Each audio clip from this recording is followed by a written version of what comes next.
విజయసాగర్ గారు తెలుగుదేశం పార్టీ నాయకులు జాయిన్ అయ్యారు. విజయసాగర్ గారు నమస్కారం. హలో విజయసాగర్ గారు. Sir good evening. విజయసాగర్ గారు నమస్తే సార్. సార్ తెలంగాణలో ఈ ప్రాసెస్ మొదలైన తర్వాత పత్రికల్లో ఒక వార్త వచ్చింది. ఈ మ్యాపింగ్ 2002కి ఇప్పటికీ ఓటర్ లిస్ట్ మ్యాప్ చేసిన దానిలో దాదాపు ఒక 88 లక్షల మంది ఓట్లు మ్యాప్ కాలేదు. అవి ప్రధానంగా ముఖ్యంగా పట్టణాల్లో ఉన్నాయి. నేను దీనిలో కాంట్రవర్సీలోకి వాళ్ళ బోట్ల పట్టణాల్లో అది హైదరాబాద్ కావచ్చు, వైజాగ్ కావచ్చు, విజయవాడ కావచ్చు, తిరుపతి కావచ్చు, మరొక నగరాలకు పట్టణీకరణ మనకి తెలుగు రాష్ట్రాల్లో విపరీతంగా జరుగుతుంది. నగరాలకు వలస వస్తూ ఉన్నారు. అలాగే పెళ్ళిళ్ళై వేరే ఊరికి వెళ్ళేవాళ్ళు, ఉద్యోగరీత్యా ఒక ప్రాంతం నుంచి ఇంకో ప్రాంతం, విదేశాలకు వెళ్తున్న వాళ్ళు, గల్ఫ్లో ఉన్నోళ్ళు, ఇలా రకరకాలు ఉన్నాయి. ఈ మ్యాపింగ్లో 2002కి ముందు ఎక్కడైతే ఓటు ఉండి ఇప్పుడు అక్కడే ఉంటే అది కరెక్ట్గా మ్యాప్ అవుతుంది. నా ఓటు ఒక 30 ఏళ్ళ నుంచి ఎక్కడ మారకపోతే అది మ్యాప్ అవుతుంది. నేను లొకేషన్ మారినా లేదు 2002కి ముందు లేకుండా తర్వాత ఉన్న మ్యాప్ కాట్ల. ఇది చాలా అలాగే కీలకమైన అంశం వారు చెప్పింది. ఇప్పుడు నా పేరు ఉంది, నా పేరు కటారి శ్రీనివాసరావు నా ఓట్లో ఉంటుంది. ఊర్లో మా నాన్నగారి పేరు కే కోట, ఆయన పేరు కోట అయితే ఆ ఇంటి పేరు లేకపోయి ఉండొచ్చు. ఇలాంటివి కూడా గందరగోళంగా ఉంటున్నాయి.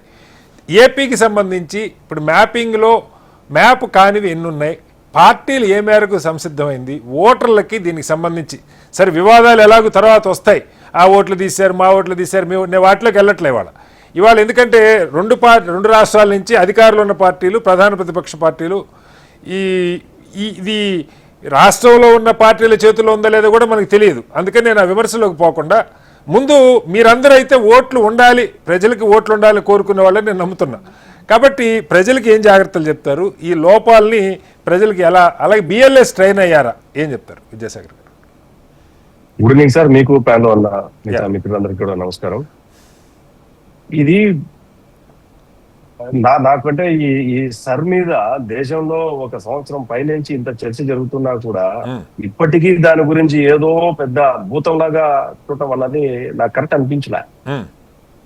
ఎందుకంటే బీహార్ లో జరిగింది, ఓ గోల పెట్టారు, 47 లక్షల ఓట్లు 50 లక్షల ఓట్లు అన్నారు.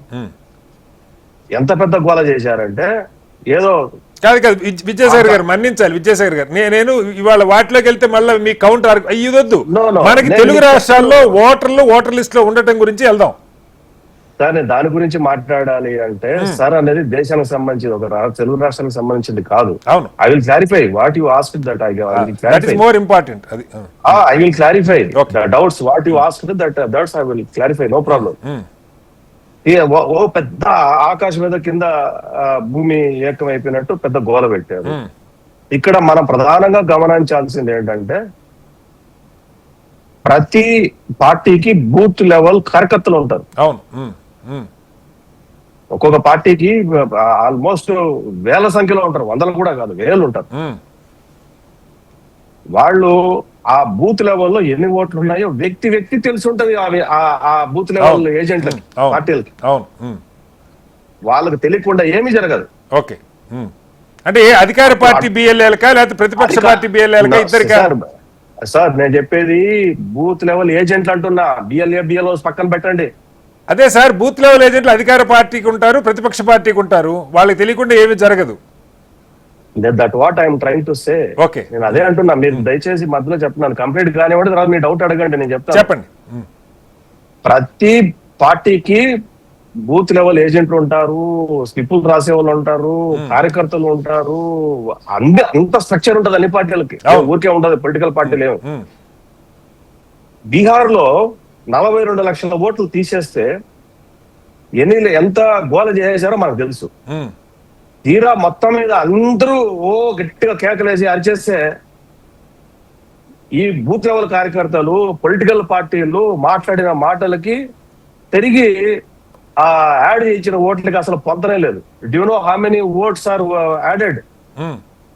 167.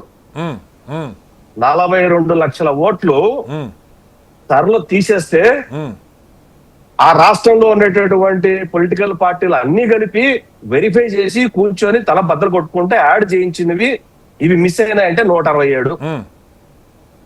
టెక్నికల్ ఎర్రర్స్ ఏదైనా ఉండొచ్చు, పోయి ఉండొచ్చు. ఇంకా నేను చెప్తాను అంటే సర్ అనేది బీజేపీ గవర్నమెంట్ మొదటిసారి చేయటం లేదు. ఈ దేశంలో 4వసారి జరుగుతోంది. ఈ దేశంలో 4వసారి జరుగుతుంది. 11వ సారి ఇది మీరు కొంచెం అధ్యయనం చేయండి. 11వ సారి ఇది. ఓకే. ఓకే, సబ్జెక్టు కరెక్ట్, మీరు చెప్పిందే కరెక్ట్ అనుకుందాం. నాకున్నది 4 సార్లు ఇన్ఫర్మేషన్. ఉమ్. ఇప్పుడు వాళ్ళకి నచ్చిన వాళ్ళు చేస్తేనేమో ఏం లేదు. కాదు విజయసాగర్ గారు, దయచేసి కొంచెం నా మాట మీరు చౌకెక్కించుకోండి. నా ప్రశ్న ఏంటంటే, రాష్ట్రంలో అధికారులు ఉన్నోళ్ళు ఏదో ఇష్టం వచ్చినట్టు చేస్తున్నారా అంటే అది కూడా కాదు. ఎందుకంటే బెంగాల్లో మొన్న ఎన్నికలు అయ్యేదాకా టీఎంసీనే అధికారంలో ఉంది. టీఎంసీకి మీరు చెప్పినట్టు బూత్ లెవెల్ ఏజెంట్లు ఉండరా? ఉన్న ఓట్లు భారీ కంటే భారీగా పోయినాయి. మీరు చెప్పినట్టు 29 లక్షలు 30 లక్షలు సుప్రీంకోర్టు దగ్గర ఆగి ఉన్నాయి. అవి క్లియర్ చేయకుండా ఎన్నికలు జరిగినాయి. నేను అందుకని ఆ విమర్శలోకి ఇప్పుడు వెళ్ళట్లేదు సార్. భూమి బద్దలైంది ఆకాశం, ఒక్క నిమిషం సార్, భూమి బద్దలైంది ఆకాశం బద్దలైంది. ఓటర్లకి మీరు ఏం చెప్తారు? జాగ్రత్తలు ఏం తీసుకోమని ఓటర్లకి సార్ నేను అదే చెప్తున్నా సార్. నేను ఇప్పుడు నాకు టైం ఇస్తే, కంటిన్యూస్ టైం ఇస్తే ఎక్స్ప్లెయిన్. మీ ప్రశ్న నాకు అర్థమైంది అన్నాను కదా నేను. చెప్పండి. బెంగాల్లో మీరు చెప్పినట్టు 92 లక్షల ఓట్లు తీసేశారు. యాడ్ ఎన్నైనాయి తెలుసా? మళ్ళీ 32 లక్షలు అయినాయి. ఎక్కడండి? బెంగాల్లో చేస్తే బెంగాల్లో 32 లక్షలు అవ్వలేదు చేస్తే, సారీ సార్ 6 లక్షలు అయినాయి కొత్త ఓటర్లు. 29 లక్షలు కోర్టులో, సుప్రీంకోర్టులో పెండింగ్ లో. You just check. I'm very sorry to సే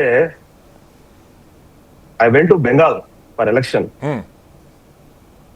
మీకు అక్కడ ఏం జరిగిందో ప్రత్యక్ష చూసిన వాడిని నేను. ఓవరాల్ గా 92 లక్షలు తీస్తే 32 లక్షల ఓట్లు యాడ్ అయింది. కొత్తవి, అబ్జెక్షన్స్ ఉన్నవి వెరిఫై చేసి, న్యాయాధికారులు వెళ్ళి వెరిఫై చేసి చేసేట ఓటు, న్యాయాధికారులు వెళ్ళి వెరిఫై చేసి 1600 యాడ్ అయినాయి. విద్యాసాగర్ గారు, నేను దాదాపు 10 డిబేట్లు పెట్టాను. మీరు బెంగాల్ గురించి వద్దు, మన రాష్ట్రం వద్దాం సార్. నేను ఏం చెప్పదలుచుకున్నానో మీరు నన్ను చెప్పనిస్తే మీకు అర్థమవుతుంది నేను ఏం పాయింట్ చెప్పదలుచుకున్నాను. చెప్పండి. లేదు పదే మీరు మీ రాష్ట్రానికి రండి, రాష్ట్రంలో మొదలైతే కదా. నేను అందుకే అడుగుతున్నాను సార్, మొదలవుతుంది కాబట్టి మనం జాగ్రత్త పడదామని చెప్తున్నా. Why I'm trying to say, ఇది నేను చెబితే ప్రజలకు అర్థమవుతుంది మీ ద్వారా. ఓకే, చెప్పండి.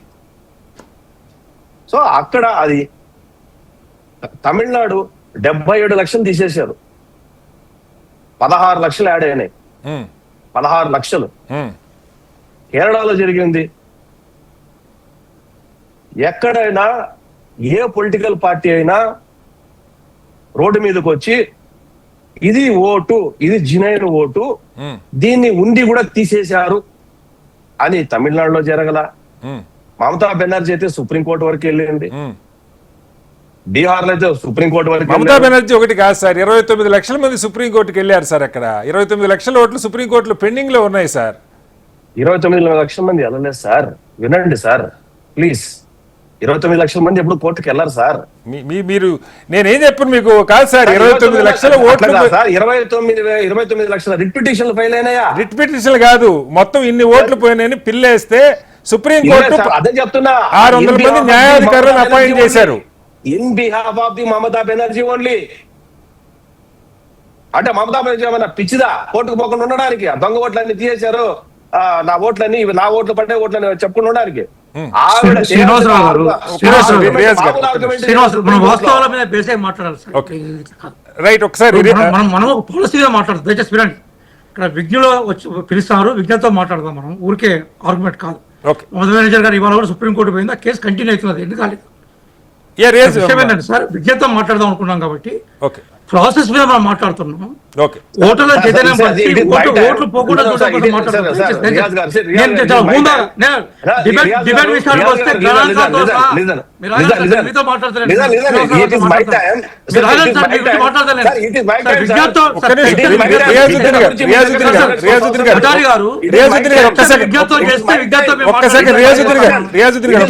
మనం తెలిసిందే. అరే సార్ మీద మేము ట్రైనింగ్ చేసిన వాళ్ళం sir. All India supreme court fight చేస్తున్న వాళ్ళం మేము.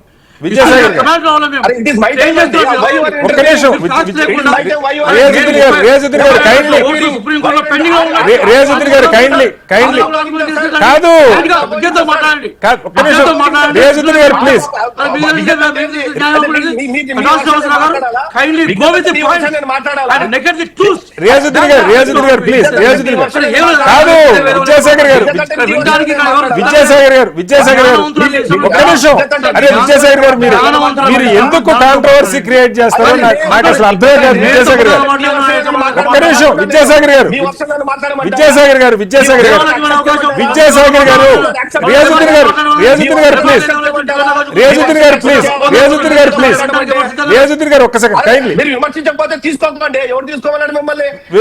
మీరు ఒకరు అపోజ్ చేస్తే ఆగిపోయేదా ఇదేమైనా? అంటే మీ వర్షాన్ని విద్యాసాగర్ గారు అరే విద్యాసాగర్ గారు సారీ మన్నించాలి